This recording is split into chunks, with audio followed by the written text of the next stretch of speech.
They say peace is fragile, but they never tell you about the people paid to break it. Some of the greatest wars in history didn't begin with kings. They began with the silent, invisible hands of the peacebreakers. Before we dive deep into this dark machinery of sabotage, tell me in the comments, where are you watching from, and what time is it right now? And if you're into stories of hidden power, espionage, and the manipulation behind major turning points in history, hit the like button, share this documentary, and subscribe for more. The truth is, peace was never the natural state of ancient kingdoms. It was the temporary pause between storms. But what most people don't realize is that many of those storms weren't accidents. They were engineered. Precisely, strategically, sometimes brutally, not by generals, not by kings, but by a specific breed of operatives whose names were erased as thoroughly as the treaties they destroyed. These peacebreakers didn't carry banners or wear insignias. They carried forged letters, poison-tipped rumors, and quiet bribes to the right hands and whispers into the wrong ears. Their sole mission: ensure peace failed before it had a chance to take root. Imagine a long wooden table in a cold stone hall, lit by torches. Two kingdoms are at war, their armies exhausted, their treasuries bleeding dry. Negotiators gather in good faith, or at least the closest thing to good faith the medieval world ever had. The ink on the treaty is drying. Hands are extended. Eyes soften. Peace, finally, is within reach. And then, from nowhere, a disaster. A caravan ambushed. A prince murdered. A boundary violated. A sacred oath publicly broken. The peace collapses overnight. War ignites again. The common people suffer. No one questions why it happened, because war is easy to accept. But the real reason sits in darkness, smiling, because the peacebreakers completed another assignment. These agents existed in every empire that ever tried to survive too long. They were the insurance policy of factions who profited from war: merchants, commanders, nobles with ambitions, religious authorities who needed conflict to maintain influence, or even foreign powers who couldn't allow stability across a border. In some cases, they were employed by kings themselves. In others, they acted against the crown entirely. Their power lived in secrecy. They succeeded when they left no trace, and they shaped the destiny of nations without ever appearing in the chronicles.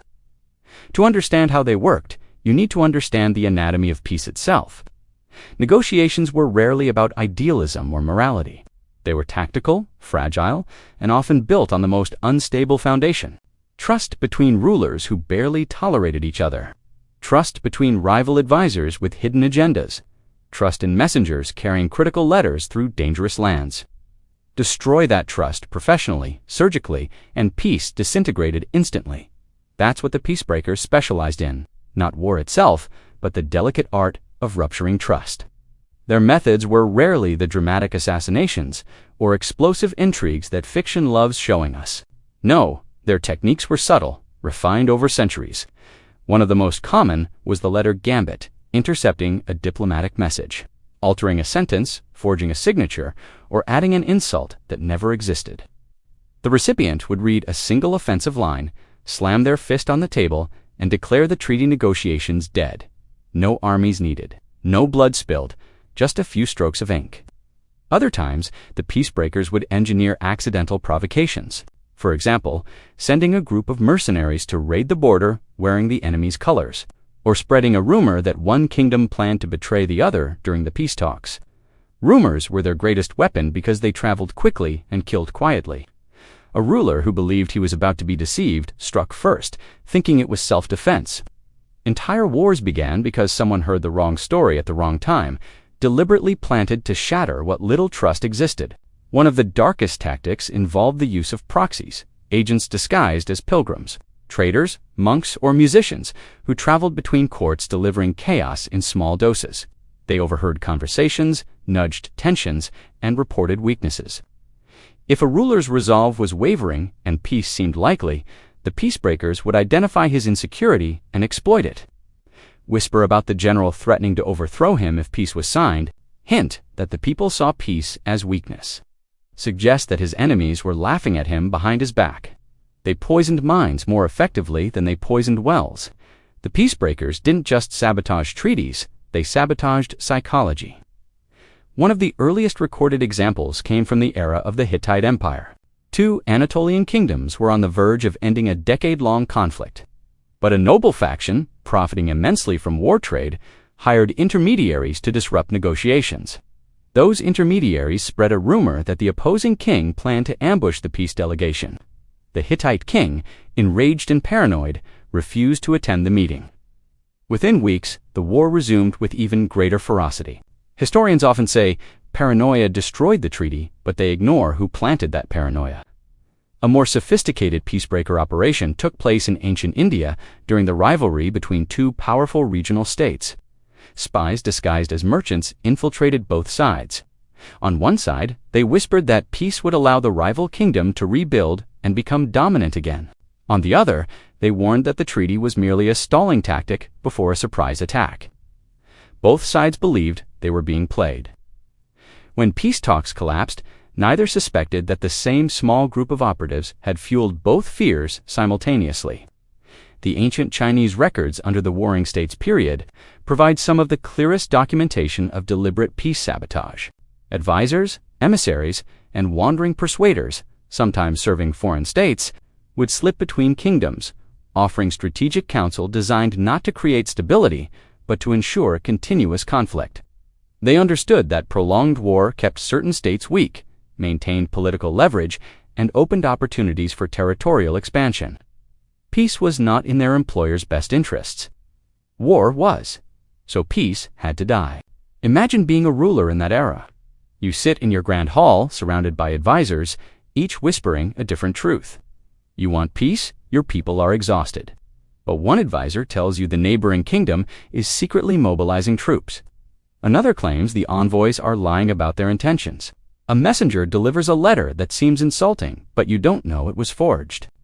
A foreign diplomat casually mentions hearing that the treaty terms have been altered, and then a trusted ally confesses that he overheard your counterpart laughing about your desperation.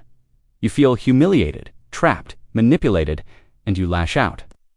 You march to war, not realizing that almost every piece of information you received was manufactured, curated, weaponized. Historians often write about kings who changed their minds suddenly or acted irrationally. They rarely ask who influenced those decisions in the shadows. Sometimes, peacebreakers targeted individual negotiators instead of the treaty itself. They used bribery, blackmail, or threats to push a diplomat to derail talks from within. A negotiator could suddenly present impossible demands, insult the opposing delegation, or reveal new information that didn't exist. The ruler on the opposite side would take offense, rightly so, and assume the insult came directly from the throne. Peace died in minutes. One famously documented case involved a Roman envoy who was bribed by a powerful faction of senators aligned with military interests.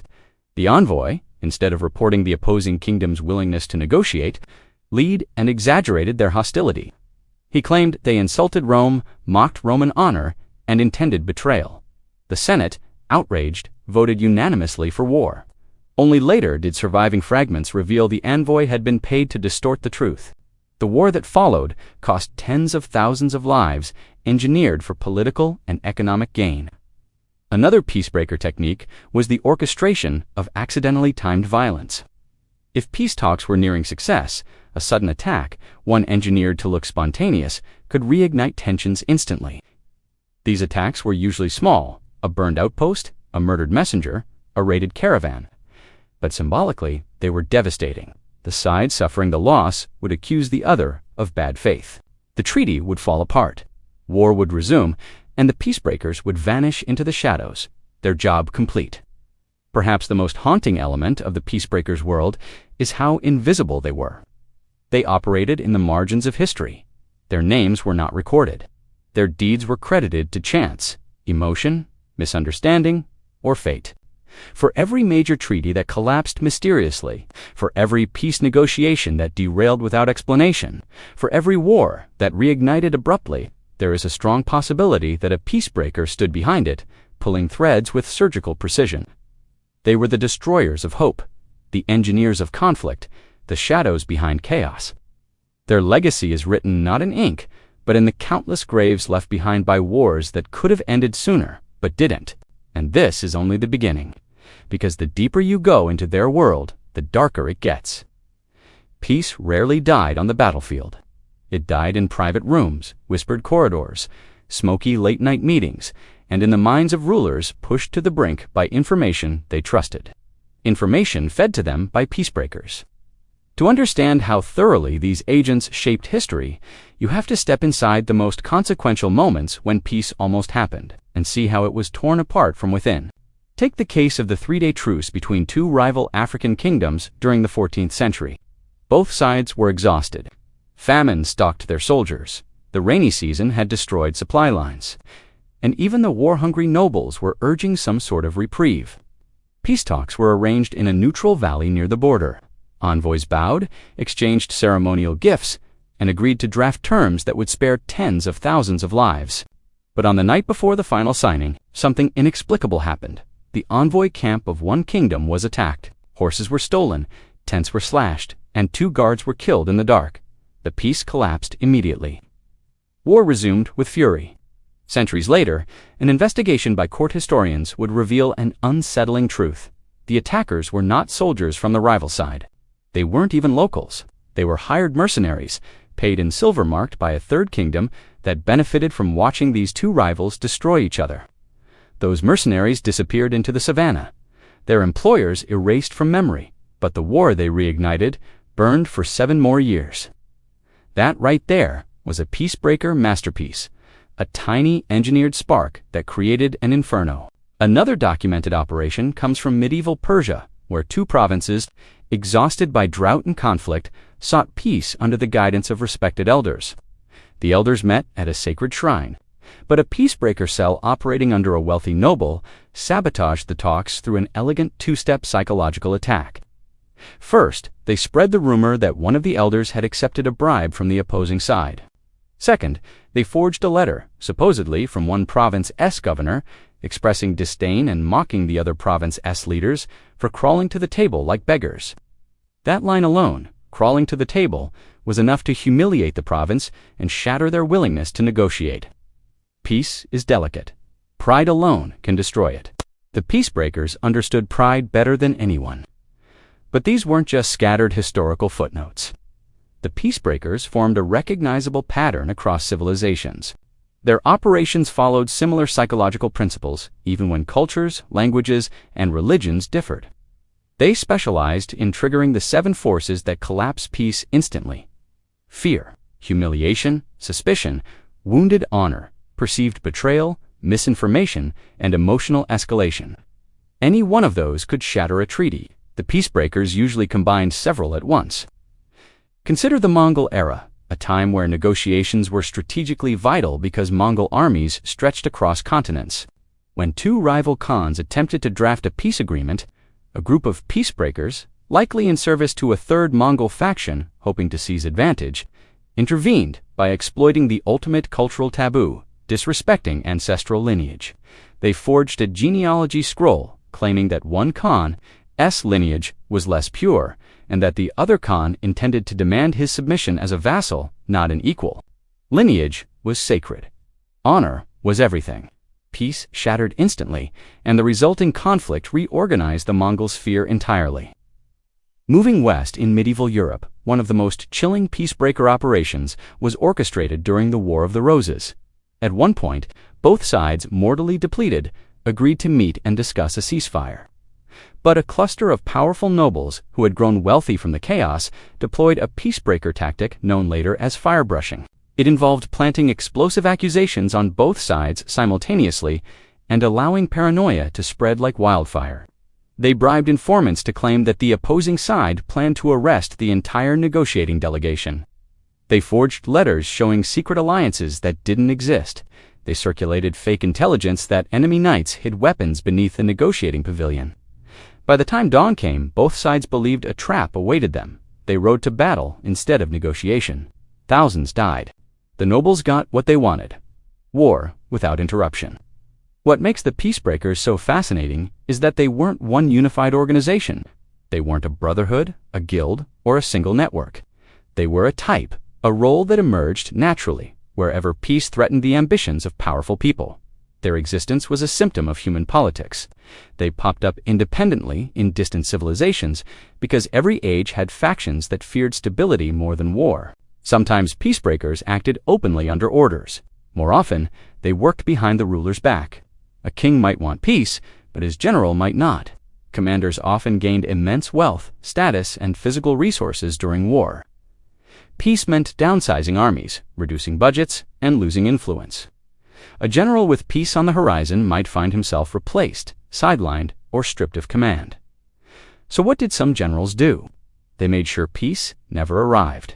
They sabotaged negotiations, fabricated provocations, or staged accidents. They preserved their careers at the cost of national suffering. A fascinating example comes from the samurai era in Japan. During a period of intense clan warfare, a daimyo considered signing a peace treaty that would end hostilities.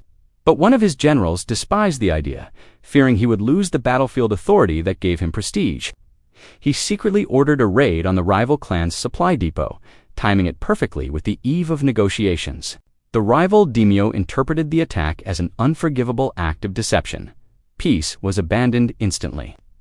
Years later, when the truth came out, the general had already died peacefully of old age, never punished, never exposed. His sabotage altered the fate of two clans permanently. The peacebreakers operated on a spectrum. Some were ruthless professionals. Others were simply opportunists who knew how to manipulate fragile egos. But among them, a few individuals stood out, historical ghosts whose presence can be traced through the consistent collapse of multiple peace attempts across different rulers. One such figure emerges from Byzantine records, a diplomat known only as the intermediary. He served at least 3 emperors, yet somehow survived transitions of power that normally ended careers or lives. What makes him particularly suspicious is that 3 separate peace treaties he was involved in collapsed suddenly due to events that benefited the same. Political faction every time.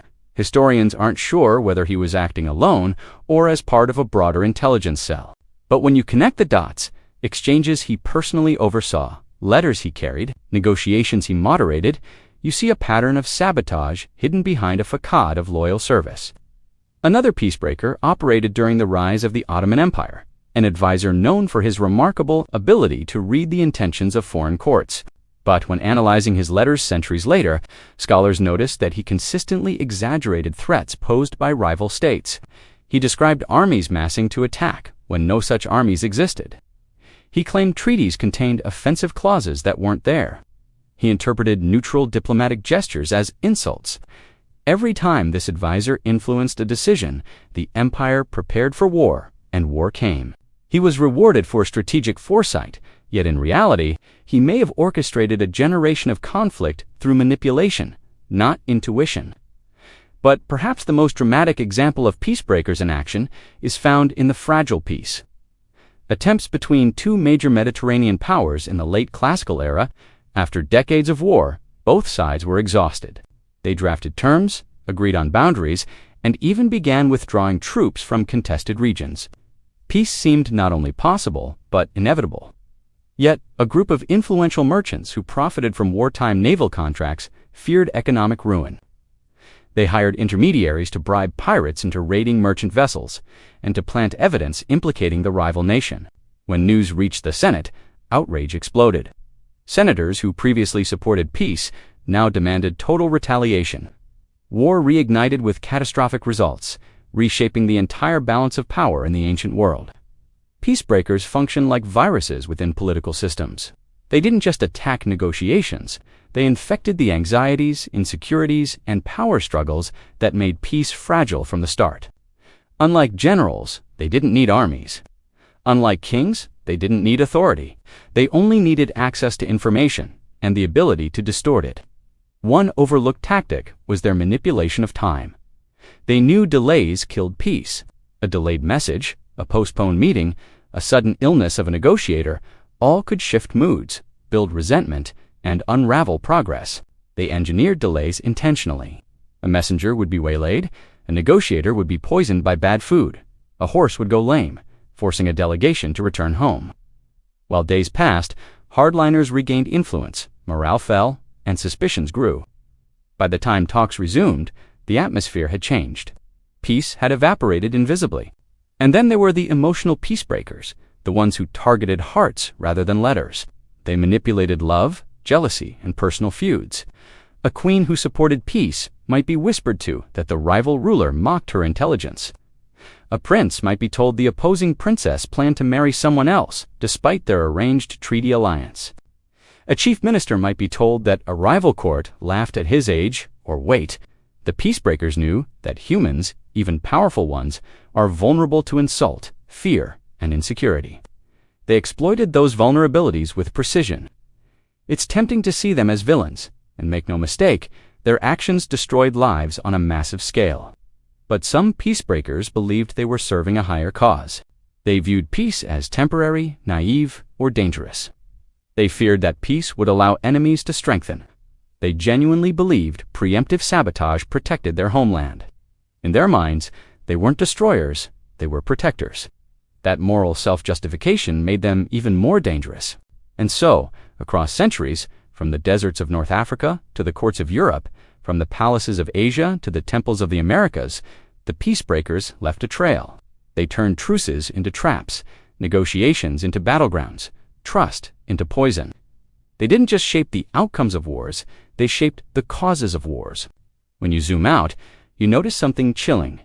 History is filled with wars that seem to ignite suddenly, irrationally, unnecessarily.